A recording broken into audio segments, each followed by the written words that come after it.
నమస్కారం. నా పేరు శ్రీరామచంద్రుడు. చార్మినార్ దగ్గర ఉన్న భాగ్యలక్ష్మి ఆలయాన్ని దేవాదాయ శాఖ స్వాధీనం చేసుకోవాలని ట్రిబ్యునల్ ఇచ్చిన ఆదేశాలపైన గౌరవ తెలంగాణ హైకోర్టు స్టే ఇవ్వడం జరిగింది. చార్మినార్ దగ్గర ఉన్న భాగ్యలక్ష్మి ఆలయాన్ని తీసుకోకూడదని తెలంగాణ హైకోర్టు స్టే విధించింది.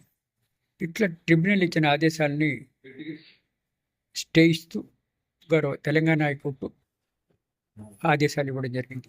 ఈ ఆదేశాల ద్వారా తెలిసేదేంటి, ఇకపై ఈ గుడిని ప్రభుత్వము తీసుకోదు. ఈ ఇంటర్మార్డర్ ఉండే వరకు హైకోర్టు ఆర్డర్స్ వెకేట్ చేస్తే అప్పుడు భాగ్యలక్ష్మి ఆలయాన్ని ఎండోమెంట్ డిపార్ట్మెంట్ తీసుకుంటుంది. అప్పటిదాకా ఇప్పుడు ఏదైతే మేనేజ్మెంట్లో ఉందో అదే కంటిన్యూ అవుతుంది. ఇది ఎన్నాళ్ళు ఉంటుందో వేచి చూడండి.